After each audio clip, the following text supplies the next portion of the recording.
Good afternoon, everyone. Thank you for coming. Today we have special guest. We have Emily. I assume that all of you know Emily. So Emily did an undergrad study here and graduated, I think, in 2006. And then she did a very unique PhD. She was UNSW student, but she did it in Hanover, and it was great experience. A, because she had great PhD. B, because she brought Bernard with her. So if you want to get Bernard off yourself, just go to do the PhD in Hanover. She back here 2010, I think, and worked 3 years on the first gen. So her PhD was second gen, after that first gen, and after 3 years ago she moved to do systems. So she covered everything except of quantum dots, I think. But that will be the next talk. So Emily was awarded the grant, and it was a bit on the policy, and we thought that it will be interesting because the grant just finished or almost finished. So it will be interesting to hear what is the summary from this one. So please welcome Emily. I'm sure that it will be a great talk like always. Thank you, Ziv. Thanks for coming, everyone. So this talk is about off-site renewable energy, and I am going to go into what that means for the people who think, well, what is this talk actually about? But this picture is a very simplistic introduction to what we're talking about. It's the idea of large energy users directly purchasing renewable energy directly from solar farms or wind farms rather than via the more traditional approaches. So just a bit of terminology, because I probably will mix up all these terms just so that you know they're all sort of the same thing. Off-site renewable energy, sometimes called corporate PPAs, more in the US, or direct procurement. This is sort of a sign of how new this area is, that people haven't really agreed yet on what we're calling it. Different people use different terms. Okay, and so just to start with, you might ask, well, what is even interesting or important about this? Why are we talking about this? And I guess the key question is, what is the difference from business as usual? What's new here? So this diagram here is really saying, well, what is business as usual? And I know there's a lot of people in the room who are not sort of from the systems or policy area, and like me, 5 years ago, I wouldn't have really understood how any of this works because I worked with solar cells. So just a kind of brief introduction. And this is different in different countries, and I will talk a bit more about that later. But in Australia, we have this kind of pool electricity system, and the retailers who you buy your electricity from, or who large companies buy their electricity from, this arrow is meant to go this way. They buy electricity out of this pool, and renewable energy projects or coal generators or whoever, but in this case we're talking about renewable energy, they sell into this pool, retailers buy out of this pool, and there's financial flows here between these players, but the end users, we or the companies, just deal with the retailers, right? That's business as usual in this country. And what we're talking about now is something quite different that's emerging. And that's why we've just been studying it for a year. I just wanted to briefly tell you who's been involved in this. Graham, please don't ask me any curly questions, by the way, because Graham's sick today and he would know the answers. But Ian might be able to help as well. So Graham has been the postdoc on this project and has a lot of years of experience in the electricity sector, which was really, really valuable to be able to talk the lingo of all the people who we've been interviewing. But Ian and Anna and Sharon, who are all here, have also been involved. And I should have had Naomi on here because she helped me write the grant application a year ago. Yay. Okay, so for a bit of context on this talk, I am presenting about a specific project that we've been working on for 12 months. So that the title of the project was Facilitating Large Energy User Deployment of Off-Site Renewable Generation. It's been funded through the CRC, and so we've been working on it for a year. And the motivation was really at the sort of recent market explosion in the United States, which I'm going to talk about. and then sort of initial movements in this country and thinking, well, where might that go? So there's been three key parts of our project. I'm going to talk about the first two, the case studies and the market survey. But just briefly on the workshops, we had our second stakeholder workshop last week. We had 70 people attend. It was in the city and AECOM's offices, and we had a really excellent panel discussion with, we got people from different market stakeholders groups to come. So we had Ed McManus, who's the CEO of PowerShop, representing retailers. We had James Geraghty, who's the general manager of Telstra Energy, representing large energy users. We had Elena Barzic from one of the big project developers, and we had Tim Stock from the New South Wales government. And they had this excellent panel discussion. I'm mentioning this because it was also filmed. The video is being edited, but that will be available soon if anybody is interested in to hear more after this. So in the when you give a talk about solar cell efficiencies, particularly at UNSW, everybody always shows that slide about UNSW breaking the records, and there's that chart, and everybody always shows the same chart. Well, if you give a talk about corporate renewables, corporate PPAs, this is the chart that you've got to show. Every presentation shows this one, right? So this is from the Business Renewables Center in the US, which I'm going to talk about later, but this is showing the market explosion in the US, which was one of the key drivers for this project. And what you see here is Google, Facebook, Microsoft, IKEA, Walmart, Google again, Google again, Google again, and then increasingly all these other companies. So you'll see in 2013, 2014, it sort of kicked off with the large tech companies, but increasingly the market's kind of diversifying. A whole range of companies are jumping on board, and this is now representing a really huge fraction of the total new projects in the US, right? It's not being driven. Anita? So are they users, developers, or who are these people? Are they users? These are end users. These are electricity end users, but this is showing that they are now purchasing their electricity direct from solar farms or wind farms. And these are all the new deals that are coming on. So why did the market shrink in 2016? I'm not exactly sure. I think maybe it was just ridiculously big in 2015, but I mean these are really big numbers anyway compared to the Australian context. But yeah, I don't know why it was smaller in 2016, but it's certainly not saturated. There's big projections of what's to come. Yeah. So in the Australian context, basically a couple of years ago we heard about a couple of examples of pioneering projects in this area, and the question arose, well, could this be a game changer here? And the answer before we started this project was fairly unclear, but at this point I would fairly confidently say yes, from what I've learnt in the past year. And it was sort of lucky for us because it's pretty nice to be a researcher in the right place at the right time on a topic that where people want to talk to you. So we really weren't expecting the levels of engagement that we got from the stakeholders.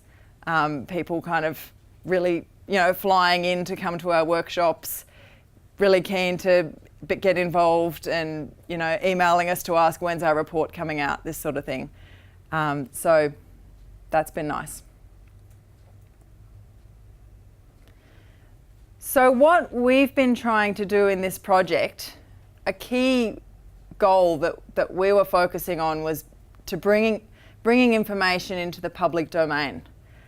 So this picture is here because really these deals have sort of been happening behind closed doors.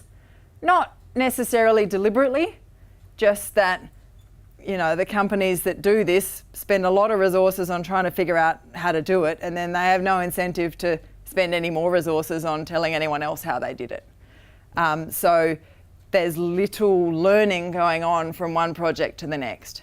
And given that there's so few examples thus far, that's a really valuable thing. So we wanted to bring information into the public domain to support end users, so that if you're a new end user looking at this for the first time and having no idea what it is or how you might engage with it, where do you start? We wanted to provide some resources.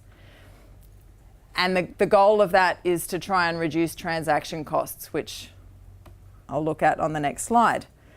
So exploring the options available in this space, trying to describe the market in the Australian context and how that differs from in the US, and just looking at the current status, particularly around drivers and barriers. You know, why is this happening and what's getting in the way? Okay, so this is, actually this wasn't Graham's slide, he stole this from someone else. I think this came from the WWF buyers group, which is one of the case studies. This was their depiction of transaction costs and where we are now and where we want to go. So at the moment, if you're one of the initial companies, you know, one of the pioneering companies trying out one of these deals, it sort of looks like the left here. It's pretty slow, a bit dangerous, not pleasant. You know, you get bogged, you go backwards. And what we really want is obviously the nice smooth sailing on the right here, because this is going to cost, it's going to be faster and it's going to cost a lot less. And you're going to get a lot more deals done. There's a lot more cars per hour can travel down here than here. So again, this is a bit of context for what we're actually talking about. Traditionally, there's sort of a spectrum of options. If you're a company like UNSW, for example, say UNSW wants to increase the amount of renewable energy that we use in our electricity makeup. And traditionally there was really two options. One being green power, which you're probably all familiar with because that's an option available to you on your house. I mean, both of these are options available to you on your house, except if you're in an apartment and then you can't put PV on your roof. Anyone can buy green power, and most people can also put PV on their roof behind the meter. And traditionally these were sort of the two options. But what we're talking about now is other options on the spectrum in the middle here. There was sort of this missing middle. And that's where we see these off-site renewables or the corporate PPAs. They sort of fit in the middle there, because green power it's sort of this abstract, removed, you know, you tick a box and you pay a bit extra, and then somewhere out there there's some extra renewable energy happening, but you don't know where it is and it's not really yours, but you're contributing. You know, this behind the meter is the exact opposite. It's on your roof, you can see it, touch it, feel it, you know it's yours, and you can kind of claim it. It's easy to understand. And these options are somewhere in the middle, because it is like direct purchase, but it's not right here on your roof. So this is a diagram that Graham, so I'm going to acknowledge, maybe I'll just acknowledge Graham once. I stole most of these slides from Graham, basically. I adapted them. Right? He's been giving the presentations at our workshops, and so thank you, Graham, for all of these.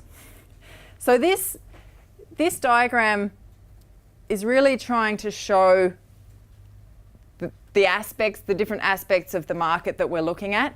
And I'm going to talk through this using the example of Google. So let's just look first at the example. So this diagram here is from Google's blog website, and it's showing the cumulative corporate renewable purchasing in the US, Europe, and Mexico, November last year.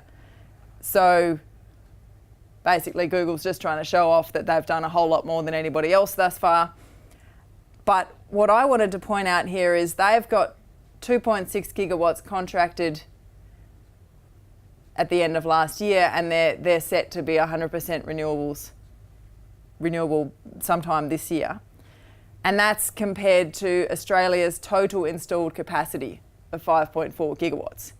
So it's a really huge scale what Google's doing. And obviously they're using it for marketing opportunities. This is Google's logo written in heliostats. We'll talk more about marketing opportunities. That's a key reason why a lot of companies are getting into this space.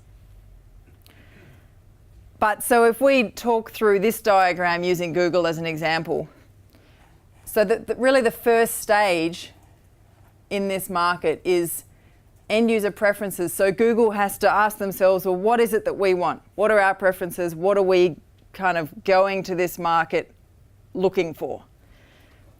And then the top level of this is like a funnel, right? Where a deal spits out the bottom of the funnel. But at the top of the funnel, in the market structure, is really where Google goes and finds, well, who am I going to partner with? Who am I going to buy electricity from? And who's going to be involved? So is there going to be aggregation with other end users? And who's the project developer? Is there a retailer involved? These sorts of questions. And then once you've got the players, you move down to the business model. And you have to figure out things like, well, how are we going to set up this deal? Who are the counterparties on this deal, on the contract going to be? And how are we going to have the retailer involved? And I'll talk more about that question. And then you get into the specifics of the contract, how much is it going to cost, who's accepting the different types of risk. And then you get a deal at the bottom of this funnel. And the transaction costs, which is really how much does Google spend over the course of a year or a couple of years on trying to make all this happen, are really going to depend on the efficiency of, how smooth is this funnel? How well does it work? What's the efficiency of the market?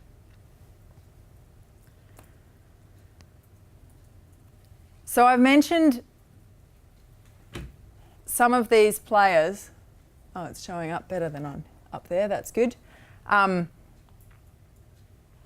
there's three key players in this market, and this is different to traditionally, right? Traditionally, you only have to deal with the retailer. So it's just you and the retailer, and then the project developers are off on the other side.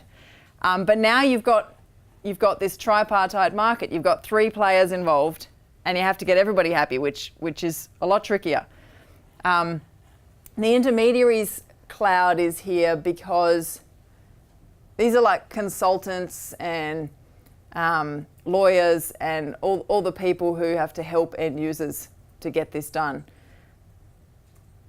But basically they're sort of part of the end user group because the end users pay them to work for them.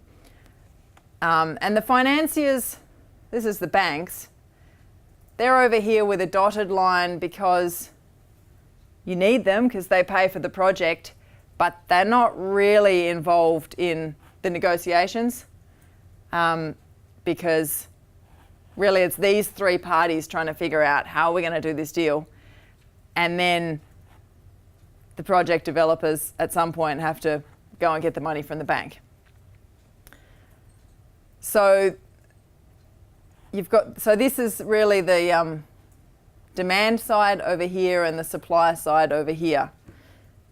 And each of these have their preferences and objectives.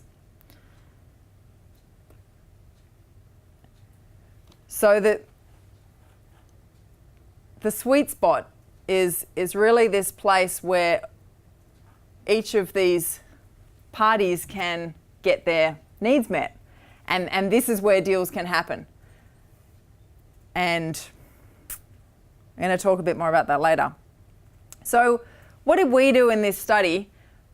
we basically went out and we did about over 50 interviews, mostly on the phone, up to an hour each. We spent a lot of time then. They were recorded and we had to type them all out. And then Graham spent a lot of time taking, I don't know what that was, like 150 pages of qualitative data and sifting through it and trying to make meaning from it. So it wasn't a quantitative study. We don't have a lot of numbers to say. It was really a huge data dump of this qualitative information. So very different to my PhD and the types of research I was doing a few years ago, but really fascinating. So we spoke to a whole lot of end users, commercial, local government, manufacturing, property groups. They were all really keen to talk to us. They're all interested in this. Universities, utilities. We also spoke to the retailers and the project developers. And then we did a number of specific case studies. So the case studies were the people who've already done one of these deals or are in the process. These ones over here, these end users are the ones who are interested, but they're not actually doing anything yet. So what did we ask them? We asked them, so for the end users, which was the majority of them, 30 of them, we asked them, well, why do you want to do this? And what are your attitudes towards specific aspects of it? And then we gave them a whole bunch of choices. We said, do you want to buy your electricity or own the plant? There's a number of choices, and I'm going to talk through what these mean. But this was what we were asking in these interviews. And then we asked people, what do you think is going to happen? Is this market going to fly or not? What are the issues? What needs to happen? It was pretty similar questions for the retailers and the project developers, but obviously it was about their business drivers, their product offerings, but then all of the same questions about the preferences. So the first place to start is, the end users are creating this market because they're wanting to do this, but why are they wanting to do this? A lot of people don't quite understand this. Why are they even interested in this?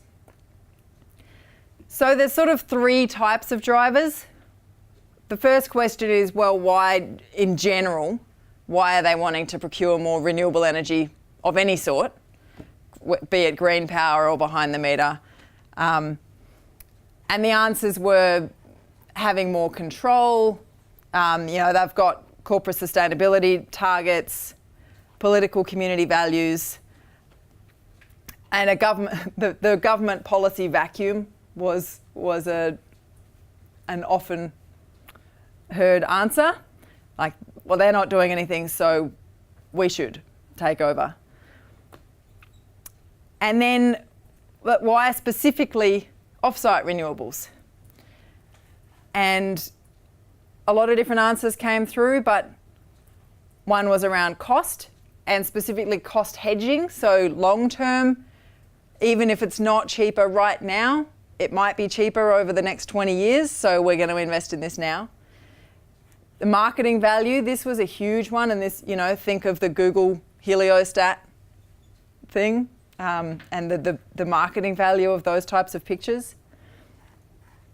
And then the tangibility and traceability. So this is compared to, say, green power. Companies really want to be able to have a picture of a specific solar farm and point to it and say, that's ours. We are responsible for that wind farm. And then this flexibility for multi-site operations. If you've got 100 small buildings, it's a lot easier to have one plant somewhere than 100 systems. Okay, so then the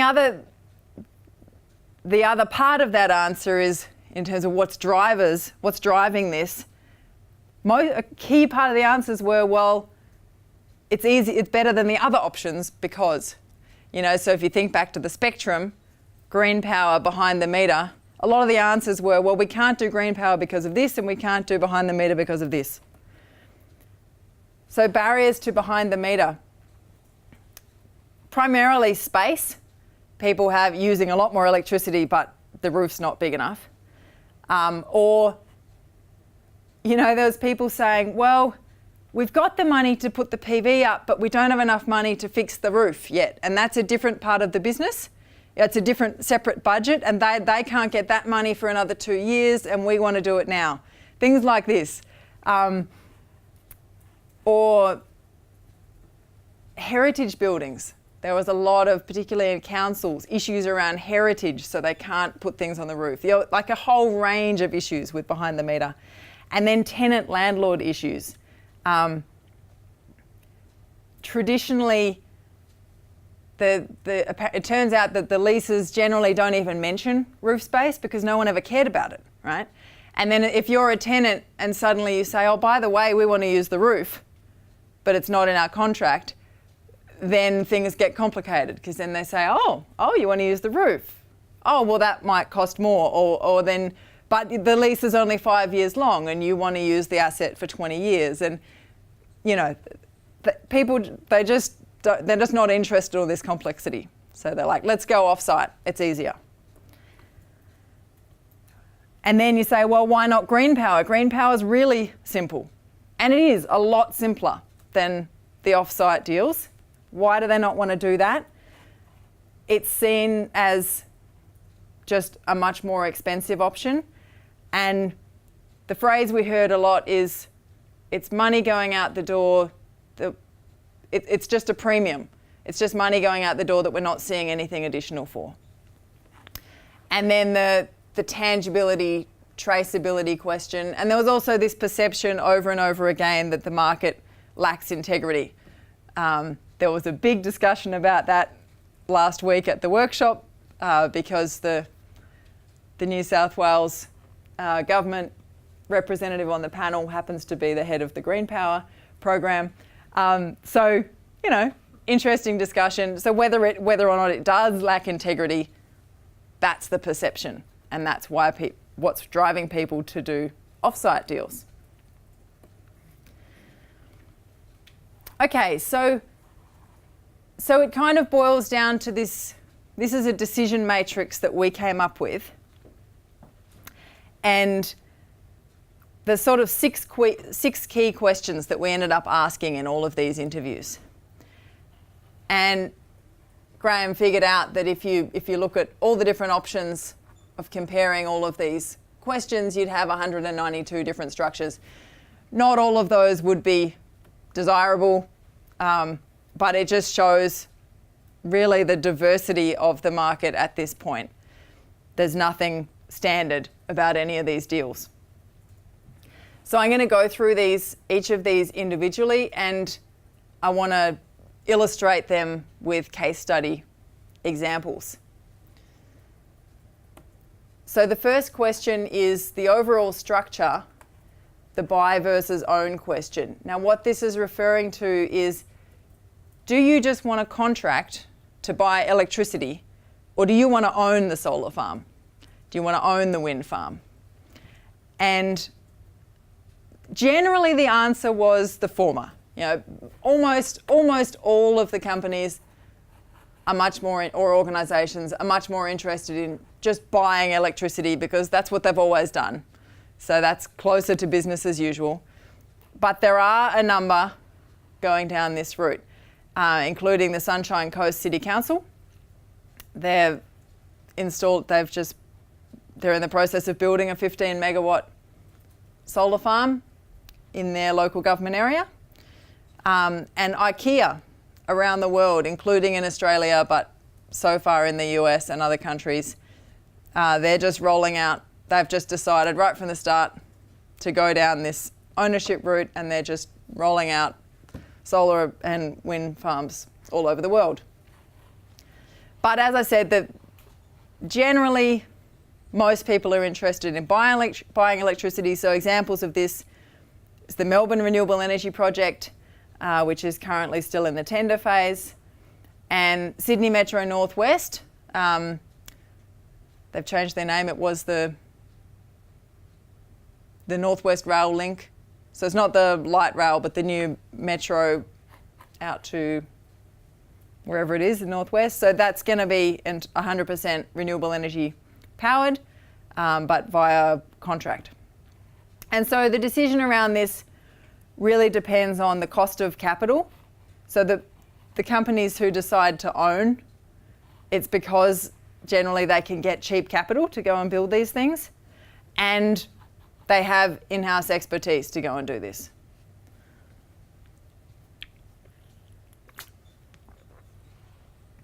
Question 2 is, do you want a new plant, or are you happy to buy from an existing one? And at this point in time, it's close to 100% new. But the reason is because there isn't any existing out there to go and contract with. That's going to change. Like 5 or 10 years from now, there's going to be a whole lot of solar and wind farms out there where these contracts are running out. And so there'll be a lot more flexibility. But at this point in time, it's almost 100% new, because there's this huge drive around the renewable energy target to build new plants. So, you know, Yarra Trams is one, the Melbourne Trams is one example, but most of the case studies, that's the case. The one existing case study is the UTS Singleton deal, which was it was probably the first one in the country. It's sort of one of the landmark deals. And the Singleton solar farm is, I think, close to 20 years old. Actually, it was built for, I think, before the Olympics, something to do with the Olympics. And and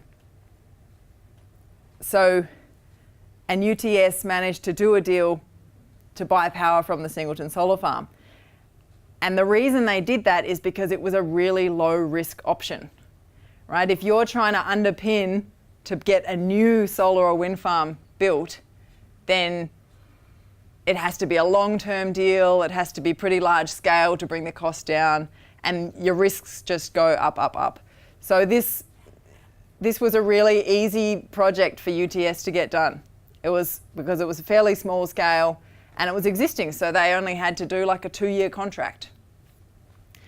So this decision really depends on the appetite for a long-term deal and the question of additionality. Do you actually want to help with getting more renewables in the system? Which mostly people do at this point. Okay, question 3. So this is about single versus aggregated. Do you want to do this alone, or do you want to be part of a group?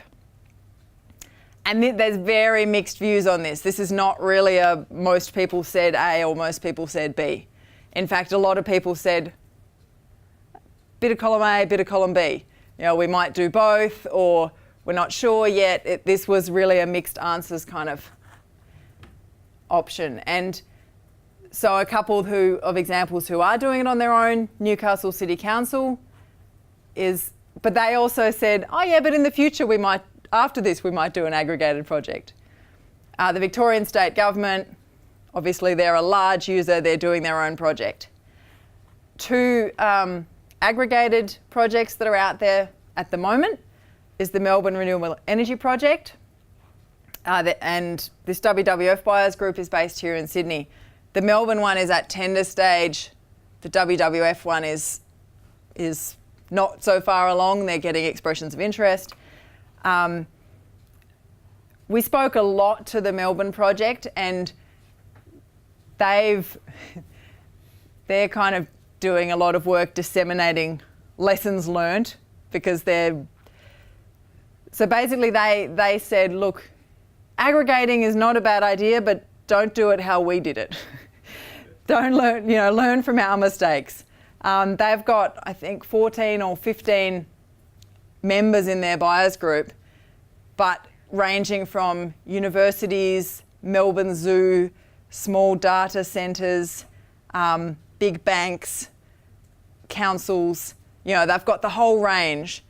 And what they figured out is trying to get all of those parties to agree on the type of deal that they're going to do was really, really hard, and created a lot of complexity. So they're saying, yep, aggregation is going to be needed, but let's aggregate unis with unis. Or let's define let's define a project and just let people sign up to it, but not have everybody negotiating together. So these are some of the lessons learned. But the ones who want to do it on their own, it's because they're big, they're a large, really large end user, or they're unable to compromise. Unis, especially local governments, they tend to have these really strict procurement procedures, and they simply can't participate in these buyers groups because their internal rules don't allow them to. Okay, this question, the PPA counterparty, I won't go into detail here because it's sort of a level down in the complexity. But basically, it is a key question about whether the retailer facilitates the deal for you, which is more like the business as usual, right? If we think back to my business as usual diagram at the start, where you're the end user and you're just dealing with a retailer. Sorry if I just hit the microphone. And so a lot of end users think, oh, well, that sounds good. Yep, I'd just like to have a deal with the retailer and then they can deal with the project developer for me. That sounds good. But the question then is, well, if this is going to be a 10-year contract because we're trying to get a new wind farm built and it has to be a 10-year contract, does that mean I'm therefore locked into this one retailer for 10 years? And this is not how corporates or unis or local governments operate, right? All of these large end users, they operate on like 2 to 3 year cycles, and they have zero interest in changing that. So I do have a slide on this. So the question is whether this is mediated through a retailer. But ultimately, when we asked everyone, really there was a preference in the end to go for this direct agreement where you as the uni or the council or the company, where you go, okay, now I'm going to go and sign the contract with the wind farm or the solar farm because that gives me flexibility in my retail choices. But this was one of the questions where, these interviews,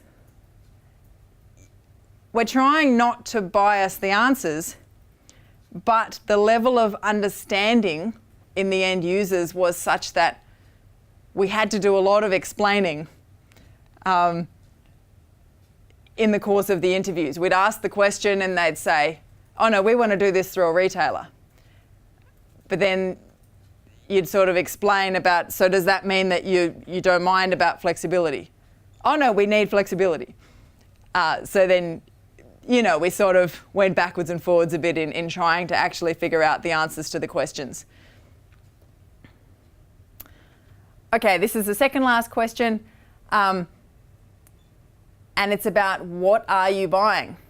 So LGC, this is the large generation certificates. So it's like renewable energy certificates. It's that these things are generated as a result of the renewable energy target that we have nationally around the country. So the Victorian government, they've done, this is basically a super simple option because you build a wind farm or a solar farm somewhere and you just buy the renewable energy certificates and then the farm sells its electricity into the market as normal, right? And it means you don't have to have a retailer. It cuts out a whole heap of complexity. And so a lot of market players are saying, why would anybody be interested in either of these options? This is so much easier. It's so much simpler. Why would anybody do this? But the answer is that actually in all of our interviews, close to 90% of end users want the electricity generation pass-through or both. You know, that this bundle means LGCs and the electricity. And we had some interesting discussions at the workshops where, you know, this frustrates some people. You know, retailers or project developers that get really frustrated with this. They're saying, why do the end users want to take the hard road when it doesn't actually make a difference? You know, the electrons are the same. You're not actually controlling where the electrons flow. Why do they want to do this?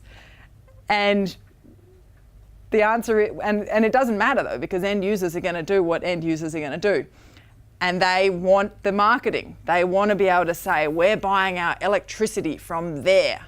And they want to put that on their website. And they don't really care that the retailers think they're silly. So really, it comes down to largely marketing. The other thing is cost. And this is not clear yet because there's so few examples. The market hasn't been tested. But the issue around cost is that end users think, the perception is that, well, if we're buying both the LGCs and the electricity in a bundle from this wind farm or this solar farm, then that's probably going to be cheaper. And it's logical that that would be the case, and it probably will be the case, but it hasn't really been tested yet. Nobody really knows the answer to that. But in terms of the Victorian government, they just want simplicity. So they're just taking, you know, take option A. That's just explaining, I think, what I just explained. Yeah, let's skip that. Okay, so the last question is sort of it's not such an important one because it doesn't impact all the rest of the deal. But it's about, with the large generation certificates that are generated, do you want to sell them to make extra money and to bring down the cost of the deal, or do you want to surrender them so that you're forcing this to be additional to the renewable energy target? You know, the target's like 20% around the country. Do you want this to be on top of that? And there's a range of answers.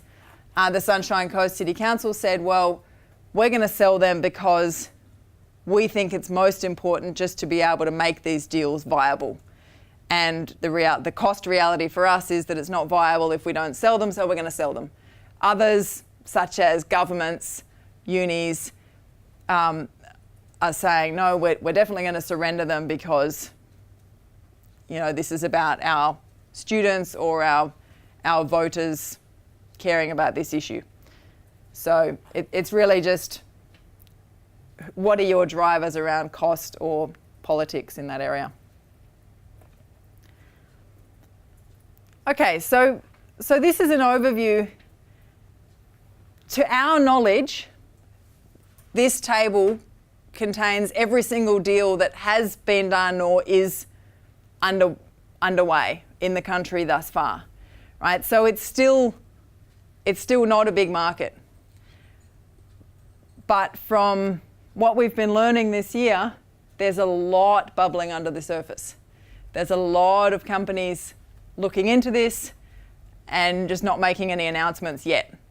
So my prediction is in the next 12 months, certainly in the next 2 years, this chart's going to take a few more slides.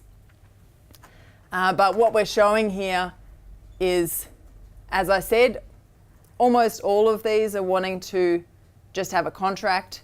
There's only a couple that it's build, own, operate. Only a couple who want to actually own these things. There's a couple doing the aggregation thing, but mostly it's just single end users.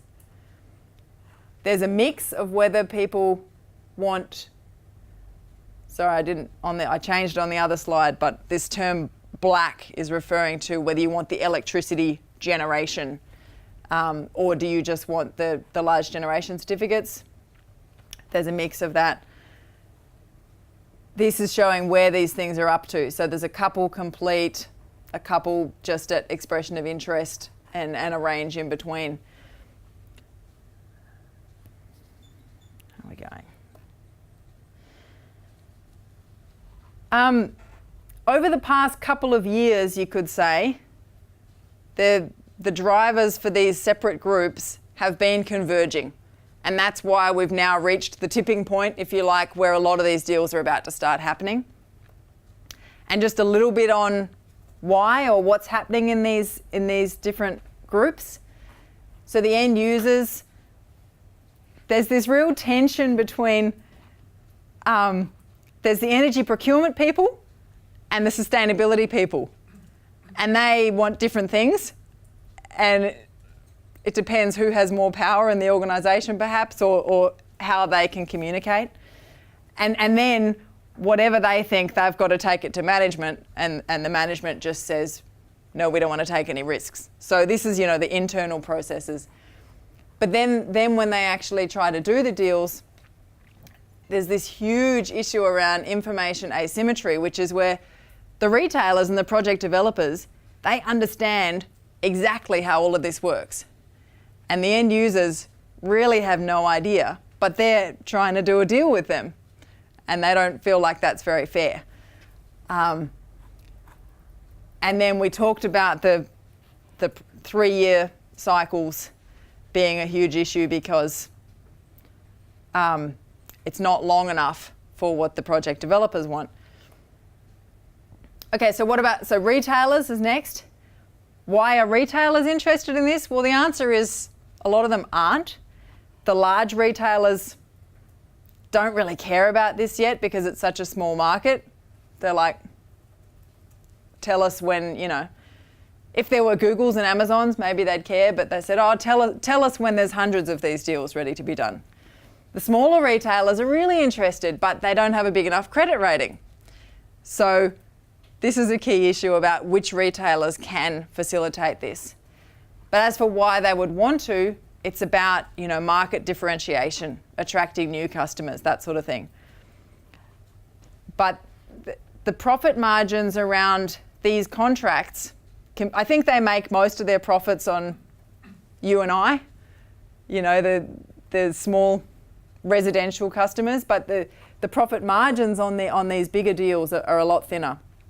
And so if they want to do these bespoke agreements with extra risk management costs, then there's a cost for that because they're not making any profits anymore. And there was this recurring theme that end users don't understand this, and this is why, that the two circles were further apart, but gradually they're converging. Okay, just quickly, the project developers, well, they're interested in diversifying their customer base, largely because there was this buyer's strike for several years where all of the retailers who were supposed to be doing these deals were refusing to.